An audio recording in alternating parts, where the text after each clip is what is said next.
Hey guys, welcome to study with Mayank. मैं हूं आपका मयंक और आज ला रहा हूं मैं आपके लिए एनसीईआरटी ज्योग्राफी क्लास 11 से। देखिए यहाँ पर आज आपकी जो है अब बुक सेकंड चल रही है, यानी भौतिक भूगोल के मूल सिद्धांत आपकी बुक स्टार्ट हो गई है।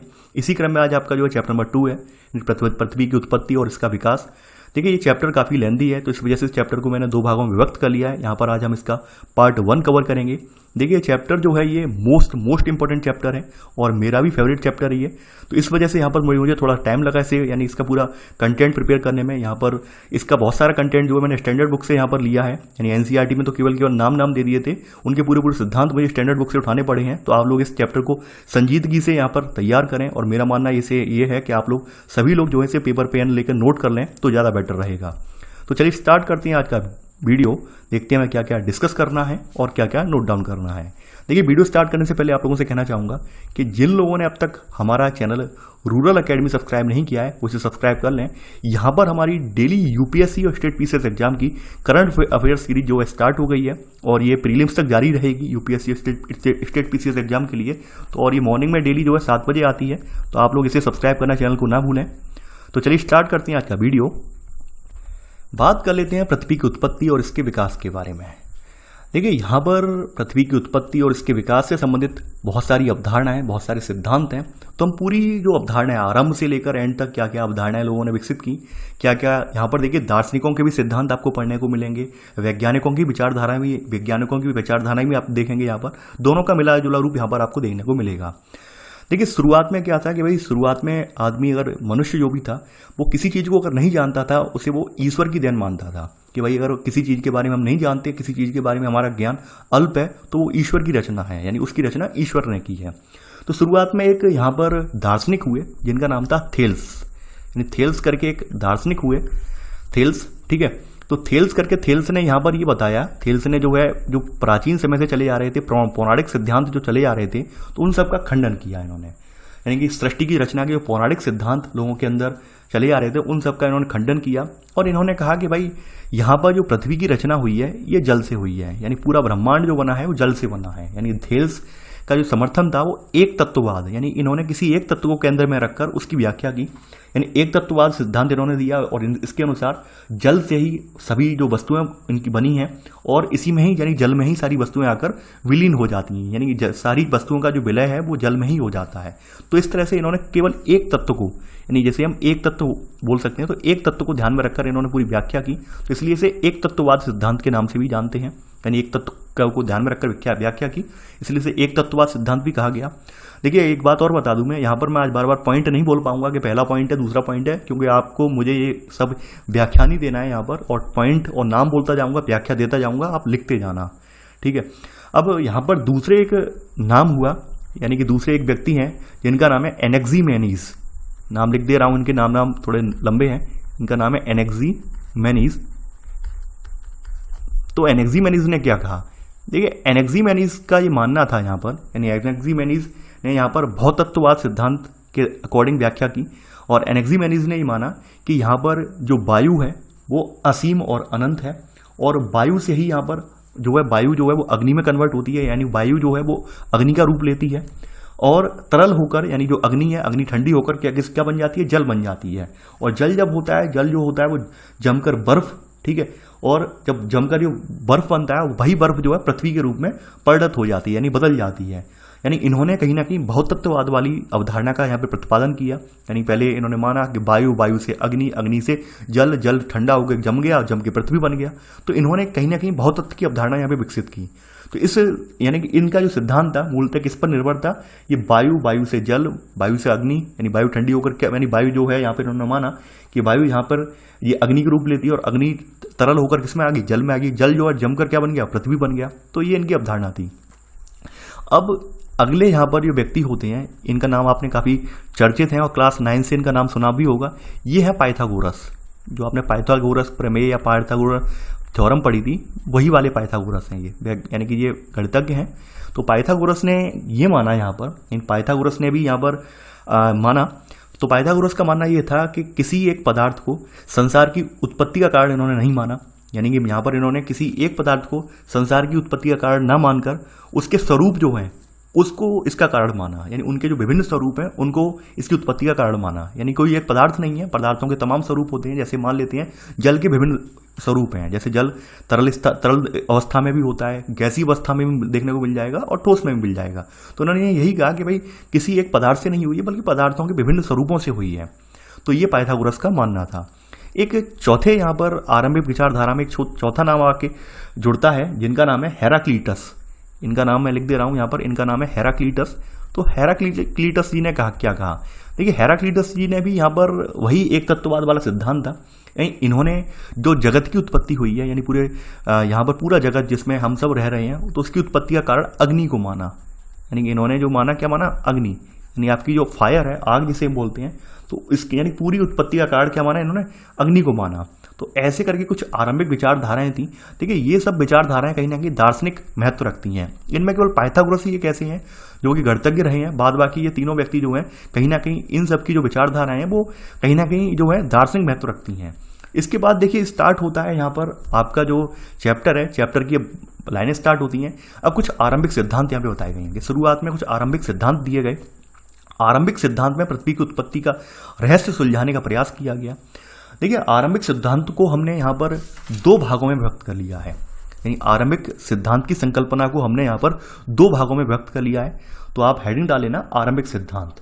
तो इसमें आपने दो भागों में जो संकल्पना है इसे विभक्त कर लिया है। पहली जो यहाँ पर है आरंभिक सिद्धांत में संकल्पना, इसे हम द्वैतवादी के नाम से जानते हैं। मैं नाम लिख दे रहा हूँ अद्वैतवादी, सॉरी द्वैतवादी लिख रहा हूँ मैं, अद्वैतवादी। यानी कल हमने देखा था कि भाई द्वैत और अद्वैत हमने देखा था। द्वैत का मतलब होता है दो, संस्कृत का वर्ड है। तो यहाँ पर जो है ये जो संकल्पना है ये अद्वैतवादी संकल्पना है, यानी अद्वैतवादी संकल्पना। यहाँ लिख लेना हेडिंग डाल के, अद्वैतवादी संकल्पना। इसमें होता क्या है, अद्वैतवादी में संकल्पना में है क्या, पहले ये जान लेते हैं। देखिए, इस विचारधारा के समर्थक थे, इन विचारधारा के समर्थकों का मानना यह था कि ग्रहों की उत्पत्ति जो है वो एक ही पिंड से हुई है। यानी जो भी ग्रह बने हैं, जो भी ग्रह आप देख रहे होंगे मौजूदा, ठीक है, तो ये सब जो ग्रह हैं इनकी उत्पत्ति किसी एक पिंड से हुई है। और इस संकल्पना को यहाँ पर पैतृक संकल्पना भी कहते हैं। यानी इसे इस संकल्पना को यहाँ पर एक और नाम दे दिया जाता है जिसका नाम है पैतृक संकल्पना। सबसे आरंभिक है ये संकल्पना, तो पैतृक संकल्पना के नाम से भी जाना जाता है, यानी पेरेंटल हाइपोथेसिस के नाम से भी इसे जाना जाता है। तो आप इसमें लिख लेना अद्वैतवादी संकल्पना में, ठीक है, लिख लिया होगा आपने। अब देखिए, इसके समर्थकों में दो व्यक्ति बहुत प्रमुख थे। दो व्यक्तियों के नाम हम लिखवा दे रहे हैं। इसके समर्थकों में कौन कौन प्रमुख थे? इसके समर्थकों में यहाँ पर एक तो जर्मन दार्शनिक है कांट, यानी एक कांट है, और फिर आते हैं गणितज्ञ लाप्लास। यानी इसके समर्थकों में कांट एवं लाप्लास, इनका सिद्धांत जो है सबसे ज़्यादा महत्वपूर्ण है। यानी अद्वैतवादी संकल्पना के सिद्धांत की व्याख्या करने वाले दो लोग थे आरंभ में। कौन कौन थे यहाँ पर आपके कांट थे जर्मन दार्शनिक, और लाप्लास। तो इन यानी लाप्लेस या लाप्लास, यानी हम लोग तो यानी मैं तो बचपन से लाप्लास पढ़ा हूँ गणित में, तो इस वजह से लाप्लास याद आता है, यहाँ लाप्लेस लिखा है, ठीक है। तो इन लोगों के सिद्धांत बहुत ज़्यादा महत्वपूर्ण है अद्वैतवादी संकल्पना में। तो अब इन लोगों के सिद्धांत हैं जो अद्वैतवादी संकल्पना वाले, वो हम सिद्धांत यहाँ पर लिखेंगे कि कौन कौन से अद्वैतवादी में इन्होंने सिद्धांत दिए। देखिए, पहला सिद्धांत तो यहाँ पर, यानी कि पहली की ही सब हेडिंग आपकी यहाँ पे बनेगी आपकी। पहला सिद्धांत यहाँ पर है कांट की वायव्य राशि परिकल्पना। वायव्य लिख लेना आप, ठीक है, वायव्य राशि परिकल्पना, इस तरह से आप डाल लेना, यानी कांट की वायव्य राशि परिकल्पना, ठीक है। ये आप इसमें सब हेडिंग डाल देना। अब ये समझाते हैं इसमें होता क्या है, यानी इस परिकल्पना में था क्या। देखिए, इसका प्रतिपादन जो था कांट ने किया था, यानी जर्मन दार्शनिक थे, और प्रतिपादन इन्होंने किया था 1755 में। यानी इसका प्रतिपादन जो है कांट ने जो है 1755 में जो न्यूटन का गुरुत्वाकर्षण नियम था उसके आधार पर किया था। यानी न्यूटन का जो ग्रेविटेशनल फोर्स वाला नियम था उसके आधार पर इसकी व्याख्या की थी। देखिए, इन्होंने क्या माना, यानी इनके अनुसार ब्रह्मांड में, यानी इन्होंने ये माना कि इनके अनुसार जो था ब्रह्मांड में देव निर्मित पदार्थ थे, यानी कि ईश्वर के द्वारा निर्मित या देवताओं के द्वारा निर्मित पदार्थ थे, और ये छोटे छोटे कण यहाँ पे ब्रह्मांड में उपस्थित थे। और ये जो कण थे ये अत्यंत कठोर थे और शीतल और गतिहीन थे, यानी कोई इनमें मूवमेंट नहीं था।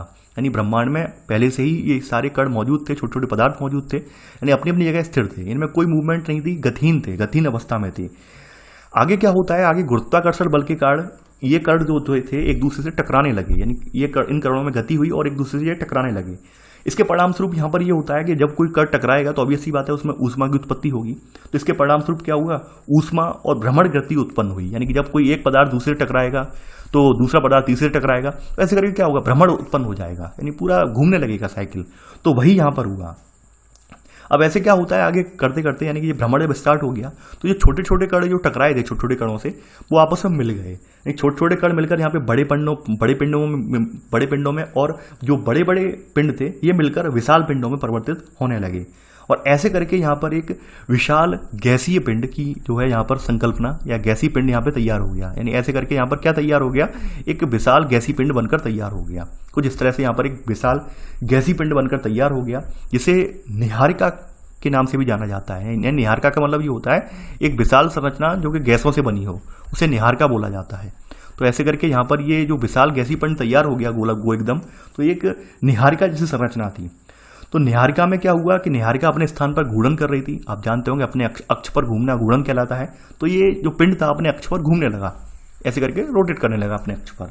निहारिका की अत्यधिक घूर्णन गति के कारण इसके ऊष्मा जो थी इसके अंदर उसमें वृद्धि हुई, और ऊष्मा में वृद्धि की वजह से क्या होता है यहाँ पर जो अपकेंद्रीय बल था वो अभिकेंद्रीय बल से अलग ज्यादा हो गया। यानी कि आपने पढ़े होंगे दो बल, अपकेंद्र और अवकेंद्रीय बल। ये होते क्या है ये भी बता दे रहे हैं। अपकेंद्रीय बल और अभिकेंद्रीय बल ये होता क्या है, एक अपकेंद्रीय है दूसरा अभि है, ठीक है। अभिकेंद्रीय बल लिख लेना आगे। होता क्या है देखिए, जब ये एक मान लेते हैं केंद्र बिंदु है, यानी यहाँ से केंद्र बिंदु है, और केंद्र बिंदु से यहाँ से हम कोई वस्तु घुमा रहे हैं, इस तरह से घुमा रहे हैं, इसके परते हम घुमा रहे हैं। तो ये खिंचाव जो इसकी ओर रखा जाए, यानी ये जो खिंचाव बना रहेगा इस वस्तु का इस ओर, तो ये अभिकेंद्र बोला जाएगा। यानी केंद्र की ओर इसका खिंचाव है तो अभिकेंद्र बोला जाएगा। एग्जाम्पल देता हूं, जब हम किसी वृत्ताकार पथ में घूम रहे होते हैं तो हम केंद्र की ओर होते हैं। यानी मान लीजिए हम जैसे वृत्ताकार पथ में साइकिल चला रहे हो, वृत्ताकार पथ है वहां पे साइकिल चला रहे हो, तो उस वृत्ताकार पथ में हमारा जो संतुलन है वो अभिकेंद्रीय बल के कारण होता है। अभिकेंद्रीय बल के कारण हम यहाँ पर संतुलित अवस्था में होते हैं। अब मान लेते हैं वहां पर अचानक से हम वृत्ताकार पथ में जो है साइकिल चला रहे हैं और अचानक से हम यहाँ पे बाहर निकल जाते हैं, यानी कि यहाँ पर ये जो है इसमें हम घूम रहे हैं और अचानक से हम घूमते घूमते एकदम ऐसे निकल जाते हैं, यानी यहाँ पर एकदम ऐसे निकल जाते हैं, ठीक है। तो ये क्या है, ये अपकेंद्र बोलते हैं। यानी अभिकेंद्रीय बल तो वास्तविक बल है, यानी जो कि हमें खिंचाव बनाए रखता है किसकी ओर, ये हमारा खिंचाव बनाए रखता है केंद्र की ओर। जबकि अपकेंद्रीय बल क्या होता है, विज्ञान के नियम में अपकेंद्रीय बल एक आभासी बल होता है। ये करता है कि भाई जब आदमी कोई घूमता होता है तो उसका जो है यानी कि उसका खिंचाव, यानी आदमी जो भी होता है वो अपने आप बाहर की ओर जाने की प्रवृत्ति हो जाती है। जैसे मैं एक एग्जांपल और लेता हूं, जब भी हम मेले वगैरह में गए हों या नुमाइश वगैरह में गए हों, वहां पर झूलों में बैठे हों, तो झूले जो गोल वाले झूले होते थे जिनमें रस्सियां टंगी होती थी, रस्सियां और कुर्सियां, तो क्या होता था जब वो झूला जब घूमता है तो ऐसे करके फैलता चला जाता है। आपकी कुर्सियां जो होती हैं वो फैलती चली जाती हैं दूर दूर तक, ऐसे करके गोलाई में झूला घूमता है तो कुर्सियां दूर दूर फैलती चली जाती हैं। क्यों फैलती हैं, वो अपकेंद्रीय बल की वजह से फैलती हैं, वो अपकेंद्रीय बल की वजह से फैलती हैं। तो यहाँ पर यही बताई गई है कि क्या हुआ कि निहारिका में जो है अत्यधिक घूर्णन हुआ, यानी निहारिका जो थी यहाँ पर इस तरह से अपने अक्ष पर ये घूम रही थी, यानी निहारिका ये बहुत अपने अक्ष पर ही घूमे जा रही थी। अब इसमें क्या घूर्णन के परिणाम स्वरूप क्या हुआ कि यहाँ पर ऊष्मा में वृद्धि हुई, यानी घूर्णन की वजह से क्या हुआ, ऊष्मा में वृद्धि हुई, और ऊष्मा में वृद्धि की वजह से यहाँ पर क्या हुआ कि अपकेंद्रीय बल जो था वो अभिकेंद्रीय से अलग हो गया, यानी अपकेंद्रीय बल जो था वो अभिकेंद्रीय से ज्यादा हो गया। यानी अब तक अभिकेंद्रीय ज्यादा होता है तो इसके पदार्थ जो है जुड़े रहते हैं, जब अपकेंद्रीय ज्यादा हो गया तो यहां से क्या हुआ, छिटक छिटक के निकलने लगे, यानी ऐसे करके दूर दूर जाने लगे पदार्थ, ठीक है। तो ये अधिक हो गया। तो इस तप्त और घूमते हुए निहारिका से यहाँ पर गोल आकार के अनेक छल्ले निकले, और जो कि यहाँ पर शीतल होकर यहाँ पर ये लोग जो छल्ले जो थे ये ग्रहों में परिवर्तित हो गए, यानी कि ये जो छल्ले थे वो ग्रहों में परिवर्तित हो गए। और यहाँ पर ये जो इस पिंड में, यानी कि जो आपका निहारिका वाला पिंड जो घूम रहा था, और इस पिंड में जो अवशिष्ट भाग शेष रह गया वो यहाँ पर सूर्य के रूप में परिवर्तित हो गया। यानी यहाँ पर जो अवशिष्ट भाग बाद में एंड में बचा वो क्या रह गया, वो सूर्य के रूप में रह गया।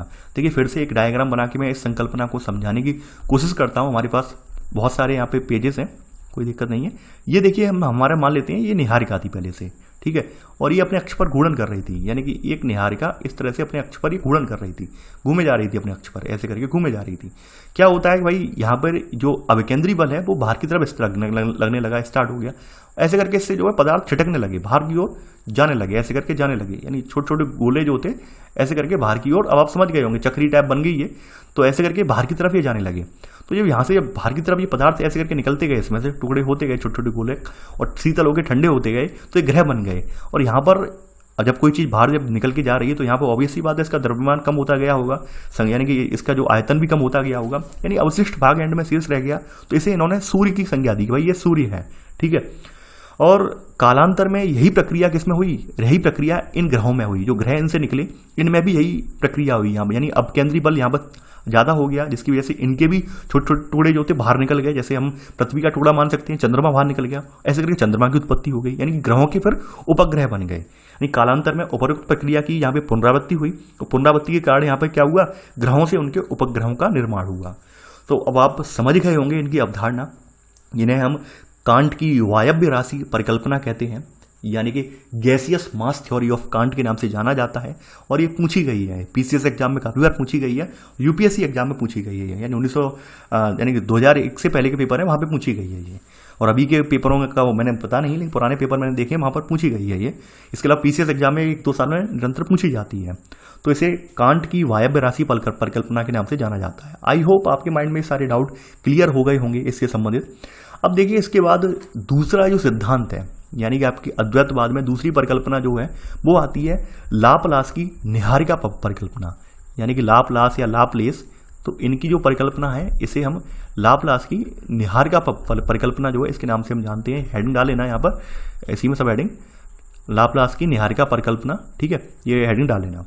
देखिए लाप्लास यहाँ पर जो वैज्ञानिक हुए, यानी कि गणितज्ञ थे, तो इन्होंने 1796 ईस्वी में, कब, 1796 ईस्वी में इन्होंने क्या किया, फ्रांसीसी गणितज्ञ लाप्लास ने कांट की परिकल्पना में संशोधन किया। यानी यहाँ पर इसमें पॉइंट लिख लेना, पॉइंट में अंडरलाइन कर दे रहा हूँ, इसकी पॉइंट है यहाँ पर, तो मैं बता दे रहा हूँ कि 1796 ईस्वी में क्या हुआ कि भाई गणितज्ञ लाप्लास ने, ठीक है, कांट, यानी इसका मतलब इसकी जगह कांट लिख लेना यहाँ पे, कांट की परिकल्पना में संशोधन प्रस्तुत किया, जो निहारिका परिकल्पना यानी कि नेबुलर हाइपोथेसिस के नाम से जाना जाता है। यानी ये जो इनका परिवर्तन था ये किसके नाम से जाना जाता है, ये नेबुलर हाइपोथेसिस के नाम से जाना जाता है, यानी निहारिका परिकल्पना के नाम से जाना जाता है। देखिए निहारिका के बारे में मैंने फिर से बता दिया, निहारिका होती क्या है।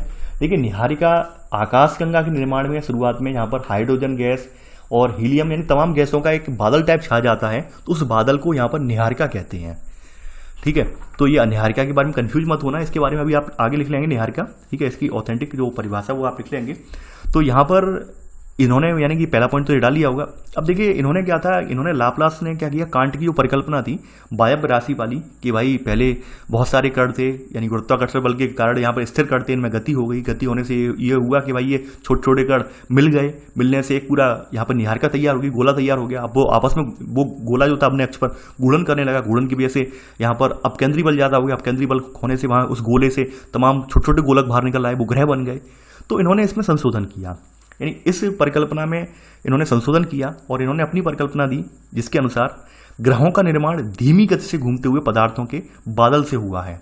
यानी कि इन्होंने यहाँ पर ये माना, यानी इन्होंने ये कहा कि भाई ग्रहों का निर्माण जो है धीमी गति से जो घूमता हुआ बादल है, यानी कि जिसको हम निहारिका कहते हैं। तो इन्होंने कहा ग्रहों का निर्माण, इन्होंने इस बात का खंडन नहीं किया कि भाई निहारिका से नहीं हुआ, इन्होंने, लेकिन इन्होंने इस बात को चेंज कर दिया, जो वहाँ पे घूर्णन वाली अवस्था थी उसको चेंज करके इन्होंने कहा कि इसका निर्माण जो है धीमी गति से घूमते हुए बादलों के पदार्थों के बादल से हुआ, ठीक है, जो कि यहाँ पर सूर्य की युवावस्था से संबद्ध थे। यानी कि जो बादल था उन बादलों में सूर्य था, और सूर्य की युवावस्था के दौरान ही ये जो बादल घूम रहा था उसी बादल से यहाँ पर ग्रह बने।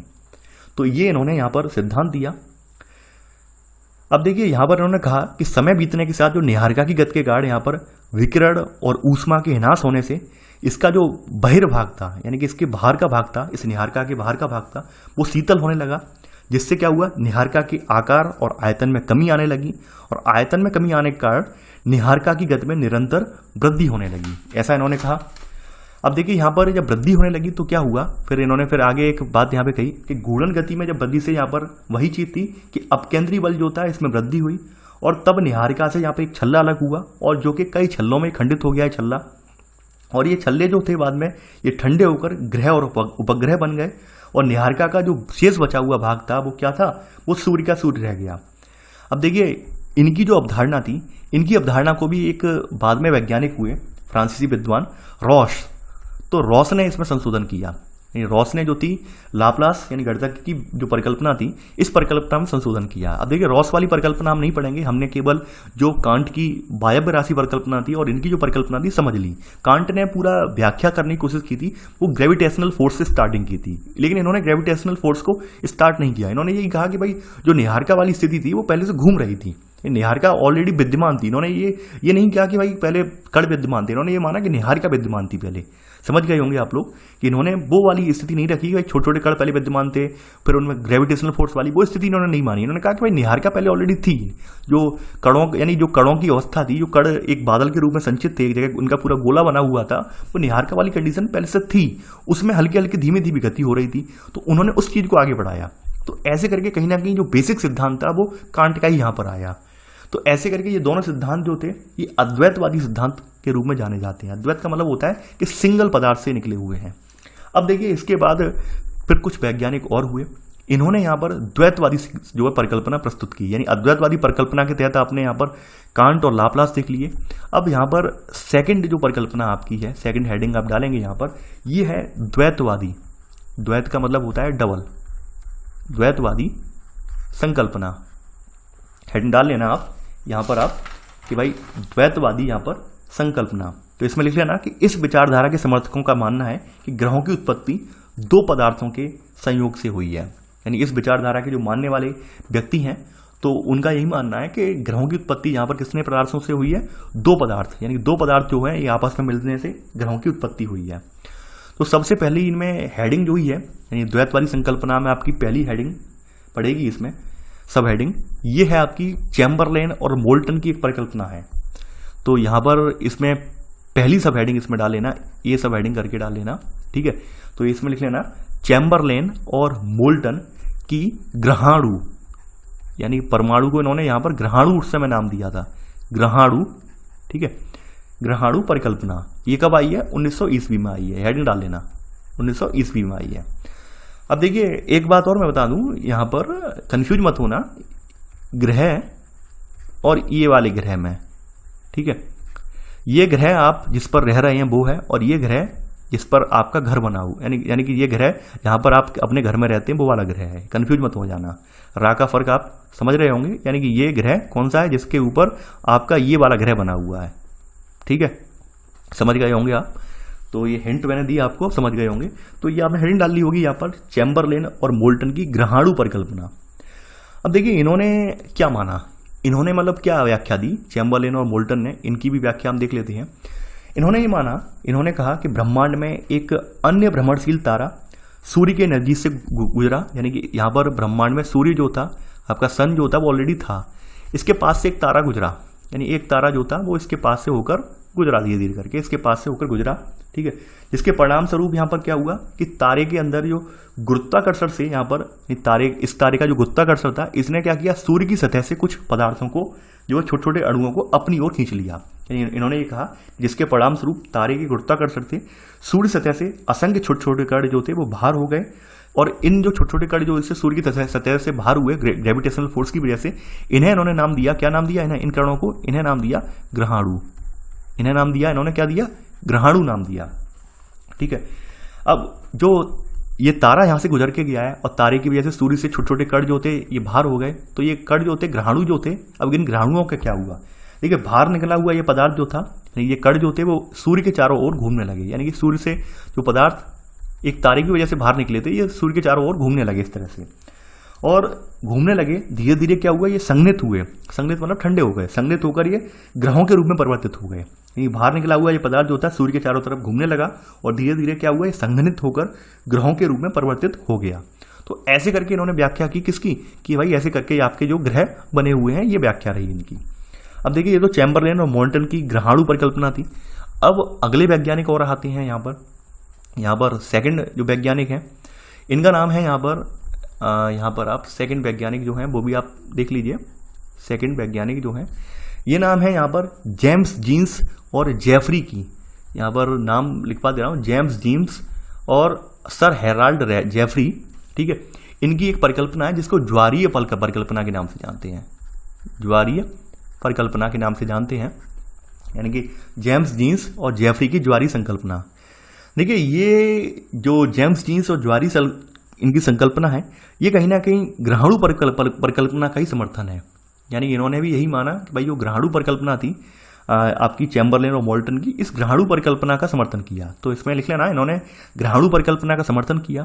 और इन्होंने फिर क्या व्याख्या थी, इन्होंने ये कहा कि सूर्य के निकट एक तारे के आने से सूर्य में जो है ज्वारी उद्भेदन हुआ। ज्वारी उद्भेदन क्यों होता है? क्योंकि गुरुत्वाकर्षण बल की वजह से ज्वारी उद्भेदन होता है।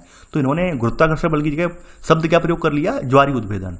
ठीक है, तो इन्होंने ये कहा कि सूर्य के निकट एक तारे के आने से सूर्य में ज्वारी उद्भेदन हुआ, यानी कि ज्वार उठने लगे धीरे धीरे, जैसे अपने समुद्र में ज्वार भाटा आता है तो ज्वार उद्भेदन हुआ।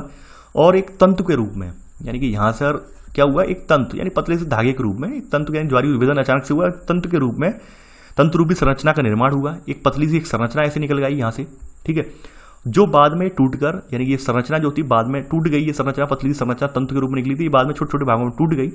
ठीक है, टूटकर सूर्य का चक्कर लगाने की लगी और ठंडा होकर ये कई टुकड़ों में विभक्त हो गई, यानी कि एक तरह से ग्रह बन गई। यानी कि पतला सा तंतु जो निकला ज्वारी एक, यानी कि यहाँ से एक ग्रह भी गुजरा, उस ग्रह की वजह से यहाँ पे पतला सा तंतु ज्वारी उद्भेदन यहाँ पर हुआ और ज्वारी संरचना वो थी वो टूट गई, टूट के छोटे छोटे कणों में विभक्त हो गई और वो कण जो होते ठंडे होकर घूमने लगे, यानी जो बाद में टूटे सूर्य का चक्कर लगाने लगे और ठंडे होकर ये कई टुकड़ों में विभक्त हो गए। तो कहीं ना कहीं इन्होंने भी ग्रह कैसे बने उसकी व्याख्या करने का प्रयास किया। अब एक अगली संकल्पना आती है, तीसरी संकल्पना है। इस संकल्पना के बारे में संकल्पना है, ये द्वैतारक सिद्धांत है। तो ये सिद्धांत द्वैतारक जो है, ये इनका नाम वैज्ञानिक का मैं बता दे रहा हूँ, ये नाम है रसेल, रसेल नाम है। तो अगली सब हेडिंग आपकी जो है द्वैतवादी संकल्पना है, मैं रसेल की द्वैतारक संकल्पना। द्वैतारक का मतलब यही है कि भाई डबल तारे हैं। अब देखिए रसेल जो थे ये एक अमेरिकी खगोल विज्ञानी थे, यानी अमेरिकी खगोल विज्ञानी थे ये। अब देखिए इन्होंने क्या माना, इन्होंने ये माना, यहाँ पर देखिए इनके लिए थोड़ा सा एक खाली पेज और ढूंढ लेते हैं ये वाला, ठीक है। इन्होंने ये माना, अमेरिकी खगोल वैज्ञानिक ने, यानी इनके अनुसार आदिकाल में सूर्य के अतिरिक्त यहाँ पर दो और तारे थे। यानी आदिकाल में क्या था, सूर्य तो था ही था, दो तारे और विद्यमान थे, दो तारे यहाँ पर और विद्यमान थे, जिनमें से एक साथी तारा जो था वो सूर्य की परिक्रमा कर रहा था। यानी कि यहाँ पर जो पूरा ब्रह्मांड में सूर्य मौजूद था और दो तारे थे, इनमें से एक तारा जो था वो सूर्य की परिक्रमा कर रहा था, ये इसकी परिक्रमा कर रहा था ऐसे करके, ठीक है, ये इसकी परिक्रमा कर रहा था। और कुछ समय पश्चात क्या होता है, साथी तारा एक दूसरे विशालकाय तारे के संपर्क में आया। यानी कि यहाँ पर एक तारा मौजूद था, एक और तारा यहाँ पर ये था, इसके संपर्क में आ गया। यानी कुछ समय बाद क्या होता है, साथी तारा जो विशालकाय तारा ये वाला है, इसके संपर्क में धीरे से आया और विशालकाय तारे के ज्वारी बल, यानी विशालकाय तारे से जो ज्वारी बल लगा और गुरुत्वाकर्षण बल की अधिकता के कारण यहाँ पर क्या हुआ कि साथी तारे में से कुछ संरचनाएं जो होती बाहर निकली, यानी कुछ वही कण जो होते बाहर निकल कर आए। यानी यहाँ पर वही था, विशालकाय तारे के ज्वारी बल और गुरुत्वाकर्षण बल की अधिकता के कारण साथी तारे से कुछ पदार्थ निकलकर विशालकाय तारे की ओर आकर्षित होकर ये उसी दिशा में चक्कर लगाने लगे। यानी कि इसी दिशा में ये चक्कर लगाने लगे, इससे बाहर निकले, इसकी वजह से आकर्षित होने की वजह से आगे बाहर निकले ये। तो इन पदार्थ से, यानी कि इसी पदार्थ से आगे चलकर क्या हुआ, ग्रहों का निर्माण हुआ। यानी कहने का मतलब यहाँ पर यह था कि विशालकाय तारे के जो ज्वारी बल लगाया और गुरुत्वाकर्षण बल की जो अधिकता हुई, इसकी वजह से जो साथी तारा था, साथी तारा मतलब ये सूर्य की परिक्रमा लगाने वाला तारा था, ठीक है, तो इससे कुछ पदार्थ निकलकर विशालकाय तारे की ओर, यानी इस तारे की ओर उन्मुख हुए, ठीक है, और इसी दिशा में चक्कर लगाने लगे, इस तारे की ओर बढ़े और इसी यानी सूर्य की दिशा में ही ये लोग चक्कर लगाने लगे ये। और यही जो पदार्थ आगे चलकर, यानी कि जो पदार्थ इससे निकले हुए थे साथी तारे से, ये क्या बन गए, ये ग्रह बन गए। यानी कि ये थी इनकी आपकी रसेल की परिकल्पना, रसेल की द्वैतारक संकल्पना। अब अगले वैज्ञानिक आते हैं आपके, जिनका नाम यहाँ पे चौथे हैं आपके वैज्ञानिक, ये है ऑटो शिमिड और कार्ल वाइजास्कर। ये डी यानी कि अगली द्वैतारक संकल्पना में अगली संकल्पना है ऑटो शिमिड की अंतर तारक धूल परिकल्पना। अंतर तारक धूल परिकल्पना मैं लिख दे रहा हूं नाम, क्योंकि नाम यहाँ पर बहुत आड़े बेड़े हैं तो हो सकता है किसी को समझ में ना आए। तो ये अंतर तारक, ठीक है, अंतर तारक धूल परिकल्पना। धूल आप वही होती है, धूल उड़ती है गर्मी के दिनों में, धूल परिकल्पना यानी ऑटो शिमिड। और इसमें एक वैज्ञानिक और हैं इनके साथ में, साथी वैज्ञानिक, इनका नाम और लिख लेना, ऑटो शिमिड और कार्ल वाइजास्कर की अंतर तारक धूल परिकल्पना। अब देखिए कुछ कुछ यहाँ पर डेट वगैरह है, कुछ स्टैंडर्ड बुक में मान लीजिए कहीं कहीं 1945 या 46 लिख दिया है, 47 लिख दिया है कहीं कहीं, लेकिन हम यहाँ पर स्टैंडर्ड बुक ना देख की डेट ना देखकर एनसीईआरटी की बुक ले रहे हैं, एनसीईआरटी बुक की डेट ले रहे हैं। ठीक है, यदि कोई दिक्कत होगी तो एनसीईआरटी वाली बुक इसे हम चैलेंज भी कर सकते हैं, स्टैंडर्ड बुक को चैलेंज नहीं कर पाएंगे हम, तो इसलिए हम यहाँ पर तारीख जो है स्टैंडर्ड बुक की ना लेकर यहाँ की इसकी ले रहे हैं।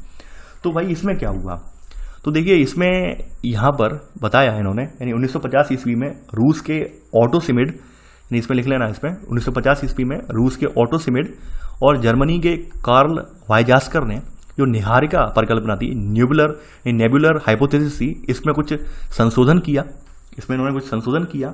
ठीक है, तो इन्होंने इस संशोधन में ये कहा कि इनके विचार से इन्होंने ये माना कि सूर्य एक सौर निहारिका से घिरा हुआ था, यानी गैसों से घिरा हुआ पूरा पिंड था ये, इस जो कि मुख्यतः हाइड्रोजन, हीलियम और धूलिकणों से बनी थी।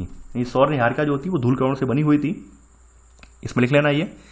अब इन कणों में क्या हुआ, घर्षण हुआ, यानी कि जो सूर्य के चारों ओर निहारिका थी, इनमें क्या हुआ, घर्षण और टकराने से एक चपटी तस्तरी की आकृति के बादल का निर्माण हुआ, और जैसे जैसे बादल ये बड़ा हुआ, इस प्रक्रम में ग्रहों का निर्माण हुआ। तो ऐसे करके ये थी ऑटोसिमिड की अंतरतारक धूल परिकल्पना। तो ये कुछ परिकल्पनाएं थी आरंभिक सिद्धांत के रूप में जानी जाती हैं, यानी ये कुछ परिकल्पनाएं जो अद्वैतवादी द्वैतवादी परिकल्पनाएं हैं, ये आरंभिक सिद्धांत के रूप में जानी जाती हैं। ये परिकल्पनाएं मैंने यहाँ पर इसलिए जिक्र किया, इसलिए लिखवाना जरूरी समझा, ये काफ़ी सारे एग्जाम में आई हुई हैं, काफ़ी सारे एग्जाम में आई हुई हैं, यानी कि आपके स्टेट पीसीएस में खास करके पूछी गई हैं, इन पर फोकस दिया गया है।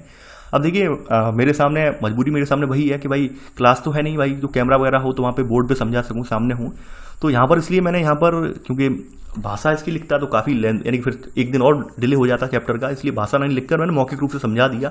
आई होप, मैं आशा करता हूँ आपने नोट कर लिया होगा अच्छे से, नोट में कोई दिक्कत भी नहीं है, आप पॉज करते जाइए, आपको लिखते जाएंगे, यानी पहले समझ लीजिए, दूसरी बार में आप क्या करिए, वीडियो को पॉज करते करते लिखते जाइए, वर्ड आराम से लिख लेंगे, कोई दिक्कत नहीं आएगी। अब बात करते हैं आपके जो आधुनिक सिद्धांत हैं, ये क्या कहते हैं वो हम देख लेते हैं, थोड़ा सा साफ कर लेते हैं, तो आधुनिक सिद्धांतों के लिए जगह बनी रहेगी यहाँ पर। अब देखिए आधुनिक सिद्धांत में आते हैं, तो आधुनिक सिद्धांत हेडिंग डाल लेना और इसमें लिखना ब्रह्मांड की उत्पत्ति। आधुनिक सिद्धांत में आपकी जो है ये है ब्रह्मांड की उत्पत्ति, इसके बारे में आप डाल लेना। ठीक है, आपने डाल लिया होगा। अब चलिए आधुनिक सिद्धांत हम देखते हैं, आधुनिक सिद्धांत क्या कहता है। तो आधुनिक सिद्धांत में ब्रह्मांड की उत्पत्ति, इसमें एक फेमस थ्योरी है, वो है big bang theory. Big bang theory सबसे फेमस थ्योरी यही है और सबसे ज़्यादा प्रामाणिक यही मानी गई है, वर्तमान समय में सबसे ज़्यादा प्रामाणिक और सबसे ज़्यादा सटीक थ्योरी यही मानी गई है, बिग बैंग थ्योरी, ब्रह्मांड की उत्पत्ति के बारे में।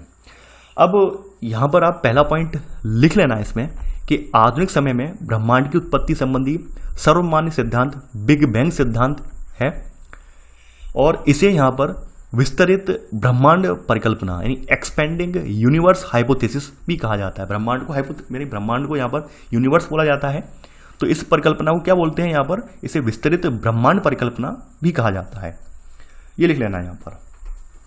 अब देखिए इसका प्रतिपादन किसने किया था। इसका प्रतिपादन करने वाले एक व्यक्ति थे, शख्स थे, वैज्ञानिक, इनका नाम था जॉर्ज लेमेत्रे। चूंकि इसमें नाम नहीं दिया है इतने इंपॉर्टेंट साइंटिस्ट का, तो ये थे जॉर्ज लेमेत्रे, दिख रहा होगा आपको, तो लिखा है ना, इसका प्रतिपादन जॉर्ज लेमेत्रे, ये बेल्जियम के थे, यानी बेल्जियम कंट्री से बिलोंग करने वाले थे, ठीक है, ने किया था, यानी इसका प्रतिपादन जॉर्ज लेमेत्रे ने किया था। इसी में सब पॉइंट लिख लेना। सेकंड सब पॉइंट में यहाँ पर आप इसमें लिख लेना, इसमें बिग बैंग थ्योरी में ही, यहाँ पर बाद में एक व्यक्ति हुए रॉबर्ट वैगनर करके एक व्यक्ति हुए। देखिए मेरा राइटिंग ज़्यादा बेटर नहीं है, लेकिन आई होप आप समझ में सबको आता होगा। तो रॉबर्ट वैगनर ने इस सिद्धांत की 1967 में विस्तृत चर्चा की, 1967 में इस सिद्धांत की जो विस्तृत व्याख्या प्रस्तुत की, यानी कि जॉर्ज लेमेत्रे ने सिद्धांत को प्रतिपादित किया और बाद में रॉबर्ट वैगनर नाम के वैज्ञानिक हुए, इन्होंने 1967 में इस सिद्धांत की और ज़्यादा विस्तार से व्याख्या की। तो ये पहले का सेकंड सब पॉइंट लिख लेना। देखिए इससे पूर्व क्या था, इससे पूर्व एक वैज्ञानिक और हुए थे 1920 में, यानी इससे पूर्व लिख लेना, इससे पूर्व 1920 ईस्वी में एक वैज्ञानिक थे एडविन हब्बल। तो एडविन हब्बल ने प्रमाण दिए कि ब्रह्मांड का विस्तार हो रहा है। इससे पूर्व 1920 ईस्वी में एडविन हब्बल ने प्रमाण दिए कि ब्रह्मांड का विस्तार हो रहा है और समय बीतने के साथ यहाँ पर आकाश गंगाएं जो हैं वो एक दूसरे से दूर हो रही हैं। देखिए सभी अभी सब वर्ड जानेंगे, आकाश गंगा क्या होता है, ब्रह्मांड क्या है, सब जानेंगे, थोड़ा धीरज रखिए। तो ये यहाँ पर नोट कर लिया होगा आपने, पहले का थर्ड सब पॉइंट है। अब देखिए सिद्धांत कहता क्या है वास्तव में, बिग बैंग थ्योरी कहती क्या है, वो यहाँ पर देख लेते हैं। देखिए बिग बैंग थ्योरी को समझाने के लिए इन्होंने क्या किया है, यहाँ पर इन्होंने तो बताया कि भाई विस्तार हो रहा है, यहाँ पर जैसे ब्रह्मांड का निरंतर विस्तार हो रहा है और आकाशगंगाएं दूर जाती जा रही हैं। देखिए ब्रह्मांड को समझाने के लिए इन्होंने एक गुब्बारे को ब्रह्मांड माना है कि भाई यहाँ पर एक गुब्बार ले लेते हैं, गुब्बारा, और गुब्बारे को फुलाते हैं, उसके ऊपर छोटी छोटी ऐसे करके रेखाएं बना देते हैं, ऐसे करके ये रेखाएं उसके ऊपर बना देते हैं, और जैसे जैसे हम देखते हैं गुब्बारे को फुलाते जाते हैं, ये जो रेखाएं हैं आकाशगंगाएं चौड़ी होती चली जाती हैं, विस्तारित होती चली जाती हैं। तो इन्होंने यहाँ पर बैलून के माध्यम से एनसीईआरटी वालों ने समझाने का प्रयास किया है। ये देखिए क्लास वगैरह होता है तो समझाने में, क्लास वगैरह में प्रैक्टिकल करके दिखा दो, लेकिन यहाँ पर पॉसिबल नहीं है ये। आई होप समझ में आ गया होगा। अब देखिए यहाँ पर सेकंड पॉइंट आप डाल लेना, इसमें डाल लेना इस सिद्धांत के अनुसार। इस सिद्धांत में था क्या, इस सिद्धांत के अनुसार ये था कि आरंभ में ये सभी पदार्थ जिनसे ब्रह्मांड की रचना हुई है वो सभी एक छोटे से गोले में थे, यानी वो सभी पदार्थ क्या थे, एक छोटे से गोले में एक एकांकी परमाणु के अंतर्गत थे, यानी छोटे से गोले के रूप में विद्यमान थे। तो यहाँ पर आप इसमें पहला सब पॉइंट इसमें लिख लेना है इसी में कि आरंभ में ये सभी पदार्थ जिनसे ब्रह्मांड बना है हमारा, ये अति छोटे गोलक यानी कि एक एकाकी परमाणु के रूप में एक ही स्थान पर स्थित थे, जिनका आयतन अत्यधिक सूक्ष्म था, लेकिन तापमान और घनत्व तो यहाँ पर अनंत था। यानी आयतन तो बहुत ज़्यादा सूक्ष्म था, लेकिन तापमान जो था वो बहुत ज़्यादा था, और अनंत घनत्व भी यहाँ पर अनंत था इनका। अब आगे क्या होता है भाई, यहाँ पर सेकंड सब पॉइंट में यहाँ पर लिख लेना आप। देखिए बिग बैंग की जब प्रक्रिया हुई इसमें, तो बिग बैंग की प्रक्रिया में इस अति छोटे गोलक में भीषण, यानी इस अति छोटे गोलक में आज से यानी आज प्रेजेंट से लगभग 13.7 अरब साल पहले, 13.7 अरब वर्ष पहले लिख लेना इसमें, आज से 13.7 अरब वर्ष पहले इसमें भीषण विस्फोट हुआ। यानी बिग बैंग की प्रक्रिया में इस अति छोटे जो गोलक था, पूरा एक पिंड था एक छोटा सा, जिसके अंदर पूरा सब कुछ समाहित था, तो उसमें एक भीषण विस्फोट हुआ आज से लगभग 13.7 अरब वर्ष पहले। और विस्फोट के बाद क्या हुआ, विस्फोट के बाद की स्थिति यहाँ पे बताई गई है, इसी में ही सब पॉइंट लिखेंगे, इसी का थर्ड सब पॉइंट। विस्फोट के बाद क्या हुआ कि विस्फोट के बाद 1 सेकंड के अल्पांश के अंतर्गत ही बृहद विस्तार हुआ। यानी विस्फोट का मतलब ये होता है कि भाई कोई चीजें होंगी बिखर गई होंगी, यानी पूरा गोला था जब फूटा तो भाई एकदम विस्तार हुआ, एकदम 1 सेकंड में ही पूरा सब बिखर गया, पूरा बहुत जोर शोर से। तो यहाँ पर वही लिखा ना, विस्फोट के बाद 1 सेकंड के अल्पांश में अंतर्गत ही बृहद विस्तार हुआ। और इसके बाद क्या हुआ, इसके बाद जो विस्तार की गति धीमी पड़ गई। यानी वही होता है वैसे बॉम्ब में होता है, बॉम्ब का एकदम फटता है तो एकदम विस्तार हो जाता है वस्तुओं का, और बाद में प्रक्रिया धीमी हो जाती है। अब देखिए यहाँ पर बहुत इंपॉर्टेंट बात है, यानी जो आप परमाणु, सबसे छोटा कड़ा आप देखते हैं परमाणु, तो परमाणु की उत्पत्ति वैज्ञानिक यहीं से मानते हैं कि जो परमाणु की उत्पत्ति जो थी वो बिग बैंग की प्रक्रिया से 3 मिनट पहले हुई थी। अब ये इसके बारे में कहानी जो है वो भी मैं कहानी में बता दूंगा, क्या हुआ क्या नहीं हुआ। तो इसी में थर्ड सब पॉइंट का ही सब पॉइंट आप बना देना कि बिग बैंग के आरंभिक 3 मिनट के अंतर्गत ही पहले परमाणु का निर्माण हुआ। बिग बैंग की प्रक्रिया के शुरुआत के 3 मिनट में ही क्या हुआ, परमाणु का निर्माण हो गया। ये आपने लिख लिया होगा। अब अगला सब पॉइंट, चौथा सब पॉइंट बना देना इसे, चौथा सब पॉइंट इसे। अब देखिए बिग बैंग से क्या हुआ, बिग बैंग की प्रक्रिया आज से 13.7 अरब साल पहले हो गई। अब लगभग 3 लाख साल तक, यानी बिग बैंग होने के लगभग 3 लाख वर्षों के दौरान यहाँ पर क्या हुआ, तापमान जो होता है वो 4500 डिग्री केल्विन तक गिर गया। सेल्सियस नहीं है, केल्विन पैमाने पर नापा गया है। ये तापमान जो होता है वो केल्विन तक गिर गया, और जो परमाणु पदार्थ थे इनका निर्माण हुआ था। तापमान जैसे से गिर गया तो परमाणु पदार्थ जो बिखरे हुए थे वो ठोस होते गए। तो यानी परमाणु से बनने वाले पदार्थ थे, ग्रह वगैरह, उनका निर्माण हुआ। यानी ग्रह वगैरह, तारे वगैरह, उन सबका निर्माण हुआ। और ऐसे करके यहाँ पे ब्रह्मांड जो था पारदर्शी हो गया। यानी जो गैसों का जो गुबार था, गोला टाइप बना हुआ था, वो एकदम खाली हो गया, ये पारदर्शी हो गया। और जो यहाँ पे पदार्थ थे, यानी पदार्थ जो परमाणु के रूप में छोटे छोटे परमाणु बना था, तो परमाणु भी पदार्थ बन गए। यानी कि तारों के रूप में, पिंडों के रूप में, जो तारे नहीं बोल सकते, पिंड बोल सकते हैं, पिंडों के रूप में वो पदार्थ बन गए।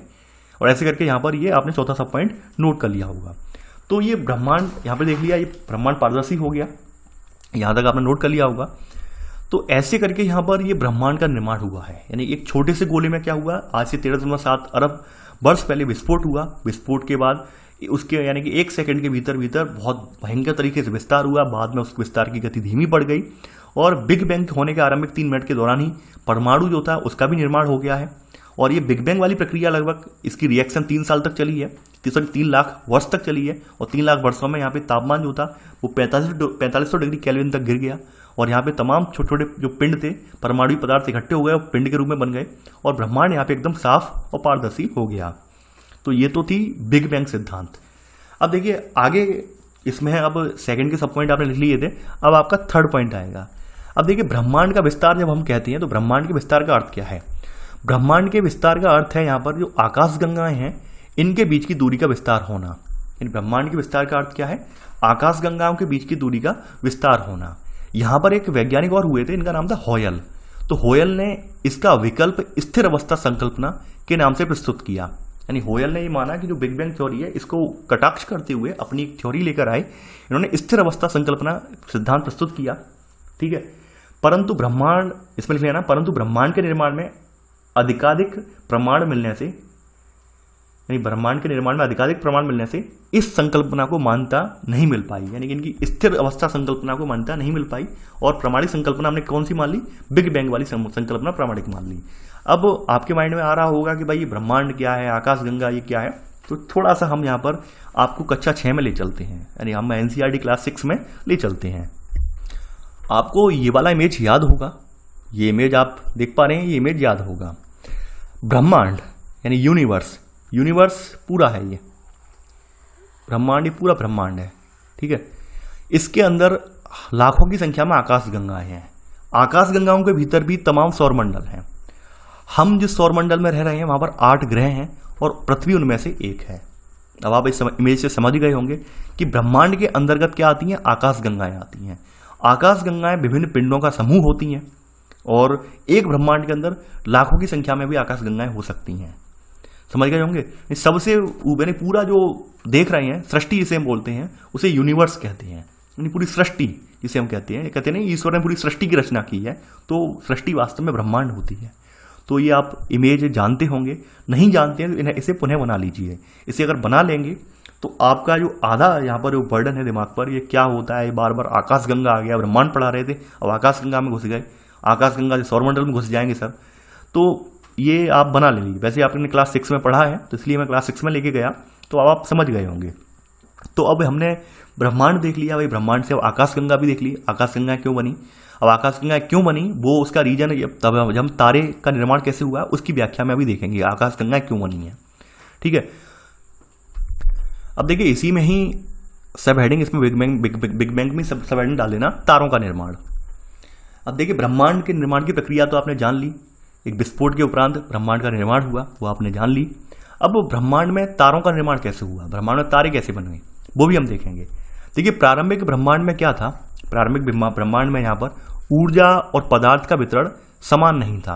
यानी जब विस्फोट हुआ तो विस्फोट के दौरान आप समझ सकते हैं कि कहीं पर ज्यादा ऊर्जा एकत्रित हो गई होगी, कहीं पर कम ऊर्जा एकत्रित हुई होगी, ये स्थिति रही होगी। यानी ये लिख लेना, प्रारंभिक ब्रह्मांड में ऊर्जा व पदार्थ का वितरण समान नहीं था, जिसके परिणाम स्वरूप क्या हुआ? पदार्थ का एकत्रण हुआ। इसके परिणाम स्वरूप क्या हुआ? यानी जब ये विस्फोट हुआ, मान लेते हैं इस विस्फोट इस तरह से हो गया तो भाई कहीं कहीं पदार्थ ज्यादा इकट्ठे हो गए ऐसे करके, कहीं कहीं कम हुए इकट्ठे। ठीक है, ये ऐसे करके मान लेते हैं ये विस्फोट हुआ है पूरा इस ग्रह में और ऐसे करके ये पदार्थ इकट्ठे हो गए। ये ठीक है, ये इकट्ठे हो गए। तो ये इकट्ठे हुए पदार्थ जो थे ये आकाशगंगाएं बोले गए, यानी कि इन्हें आकाशगंगा कहा गया, या निहारिका के रूप में इकट्ठे हुए आकाशगंगा बोले गए, मिल्की वे जिन्हें हम बोलते हैं। तो यहाँ पर आप इसमें लिख लेना, प्रारंभिक ब्रह्मांड में ऊर्जा और पदार्थ का वितरण समान नहीं था, इसके परिणाम स्वरूप पदार्थ का एकत्रण हुआ और यही एकत्रण क्या कहलाया? आकाशगंगाओं के विकास का आधार बना। यही एकत्रण आकाशगंगाओं के विकास का आधार बना।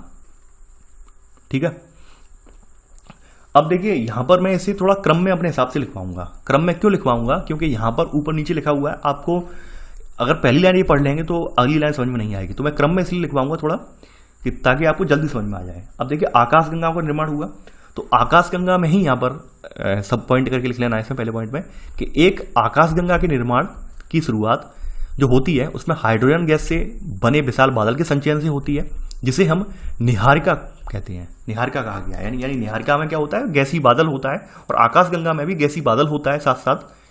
तो यहाँ पर इसी में सब पॉइंट लिख लेना, एक आकाशगंगा के निर्माण की शुरुआत हाइड्रोजन गैस के बने विशाल बादल के संचयन से होती है, जिसे निहारिका कहा गया है। यानी कि वही हमने बताया कि ऊर्जा कहीं की इकट्ठी हो गई, कहीं की ज्यादा मात्रा में थी, कहीं की कम मात्रा में थी, तो वो निहारिका के रूप में इकट्ठी थी। और निहारिका और आकाशगंगा एक दोनों ही परस्पर मिले हुए हैं, अलग अलग नहीं है। यानी आकाशीय बादल जहाँ पर होता है उसे हमने यहाँ पर मान लिया हाइड्रोजन गैसों का बादल है, उसे निहारिका नाम दे दिया, और जहाँ छोटे छोटे पिंड भी मौजूद है उसमें तो उसे आकाशगंगा नाम दे दिया हमने। तो बस यही डिफरेंस है, वो ज़्यादा डिफरेंस नहीं है।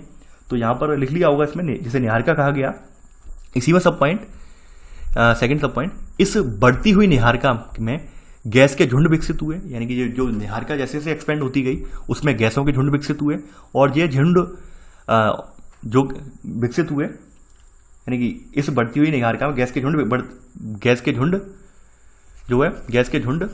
बढ़ते बढ़ते घने गैसी पिंड बने, और घने जब गैसी पिंड बने तो गैसी पिंडों से क्या हुआ, तारों का निर्माण हुआ। यानी इस बढ़ती हुई निहारिका में गैस के झुंड बढ़ते बढ़ते घने गैसी पिंड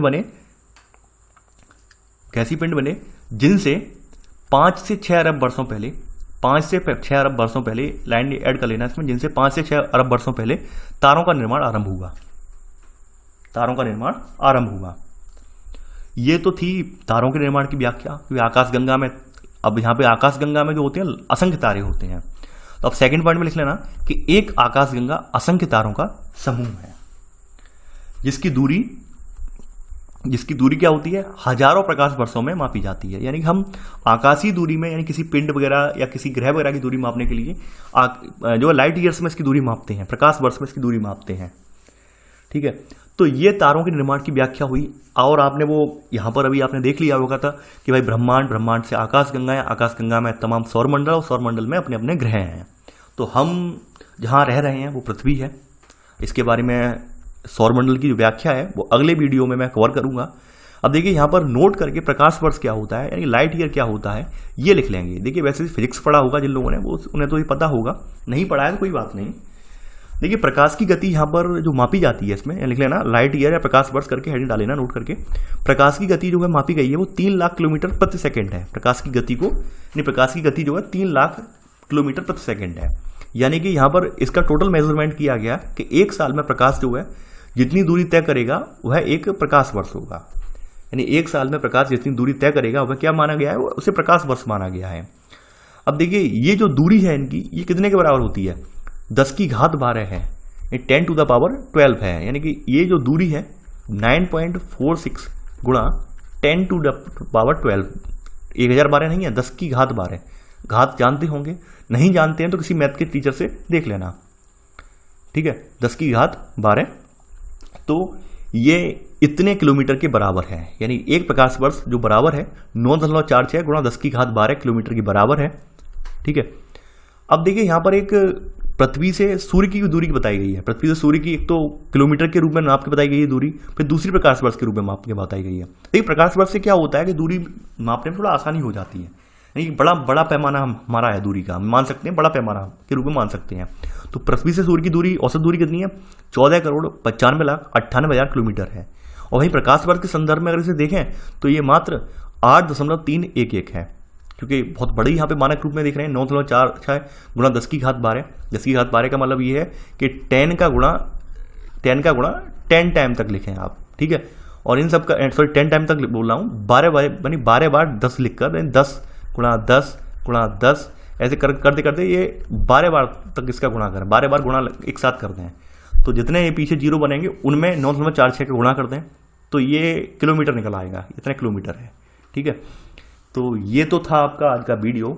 आई होप आपको ये वीडियो पसंद आया होगा। अब देखिए यहाँ पर कुछ चीज़ें थी लास्ट में जाते जाते, वो मैं एक नोट 2 के रूप में लिखवा देता हूँ। एक कॉमन लाइन आपको याद भी रहेगी नोट 2 के रूप में कि बेसिकली क्या हुआ। बेसिकली यहाँ पर अगर बात करें, यहाँ पर नोट में देखिए विस्फोट जो हुआ था, हमने जो पढ़ा ऊपर कि एक पूरा पिंड था, गोलक था, उसमें विस्फोट हुआ। तो विस्फोट के पश्चात जो उत्पन्न पदार्थ थे उनके सृजन से अनेक पिंडों का निर्माण हुआ। और यहाँ पे लिख लेना है इसमें नोट में कि विस्फोट के पश्चात जो उत्पन्न पदार्थ थे उनके सृजन से क्या हुआ, अनेक पिंडों का निर्माण हुआ। और कालांतर में पिंडों के आकार में वृद्धि होने से आकाशगंगाओं का निर्माण हुआ। आकाशगंगाओं में पुनः विखंडन से तारों का निर्माण हुआ, और तारों में विखंडन से ग्रहों का निर्माण हुआ होगा। ये पूरा प्रोसेस था। यानी ग्रह ग्रह जो बने हैं ये तारों से ही बने हैं, ठीक है, यानी कि बिग बैंग थ्योरी के अकॉर्डिंग। तो नोट 2 में मैंने इसलिए ये लाइन लिखवा दी ताकि आपको ये क्रम याद रहे कि भाई इस तरह से ये बने हैं। पहले तारे बने हैं, पहले आकाश, यानी कि जो पिंड बने, पिंड इकट्ठे हो गए, आकाश गंगा का रूप ले लिया, आकाश गंगा में तारे, तारों से फिर ग्रह। तो अब यहाँ पर हमारे यहाँ जो अगली जो पार्ट आएगा उसमें ग्रहों का निर्माण, सौर मंडल, हमारी पृथ्वी के बारे में जो जो बातें हैं वो सब हम कवर कर लेंगे। देखिए मेरी कोशिश पूरी यही रहती है, मेरा भरसक प्रयास यही रहता है कि आपको गुणवत्तापूर्ण कंटेंट मिले, चाहे बेशक एक दिन लेट हो जाए, 2 दिन लेट हो जाए, वो दिक्कत नहीं है। मैं हमेशा गुणवत्तापूर्ण कंटेंट आपको मिले ताकि आपको कभी दिक्कत ना हो। यानी आज आप अगर आपका वीडियो आज जो है आप अगर प्रॉपर वे में नोट्स बना के अगर आप पढ़ेंगे तो यकीन मानिए ये वीडियो आपको बहुत ज़्यादा लाभदायक सिद्ध होगा। और मेरा मानना ये है कि मैं यहाँ पर पूरी कोशिश ये कर रहा हूँ कि स्टैंडर्ड बुक से नोट्स ना बनाने पड़े। क्यों मैं ऐसा बोल रहा हूँ? देखिए स्टैंडर्ड बुक से क्या होता है, समय बहुत बर्बाद होगा वहाँ पर मैं बुक पढ़ा दूंगा, नोट्स नहीं बनवाऊंगा। देखिए पढ़ने से ये होगा, वहाँ पर आप बुक अंडरलाइन कर लेना, ठीक है, 2-4 फैक्ट होंगे उन्हें नोट कर लेना, ज़्यादा नहीं। लेकिन वहाँ पर अगर पूरा स्टैंडर्ड बुक से अगर आप नोट्स बनाएंगे तो यकीन मानिए स्टैंडर्ड बुक में टाइम बहुत लगता है। और यहाँ पर आपकी एनसीईआरटी में ही मैंने स्टैंडर्ड बुक का बहुत सारा कंटेंट कवर करवा दूंगा, जिससे क्या होगा, स्टैंडर्ड बुक का जो कंटेंट है लिखने की जरूरत नहीं रह जाएगी। तो आई होप आप यहाँ पर प्रॉपर वे में नोट्स बना रहे होंगे। इसके अलावा आप लोग देखिए सबसे बड़ी कमी आप लोगों की ये है कि आप लोग वीडियो को लाइक शेयर नहीं कर रहे हैं। यानी इतने इंपॉर्टेंट वीडियो मैं आपके लिए लेकर आ रहा हूँ, बहुत ज़्यादा इंपॉर्टेंट वीडियो हैं, और फिर भी आप इन्हें लाइक शेयर नहीं करते हैं, बहुत दुख की बात है। तो कम से कम इस वीडियो को लाइक शेयर जरूर करिए। तो चलिए आज के लिए बस इतना ही। Thanks for watching. जय हिंद।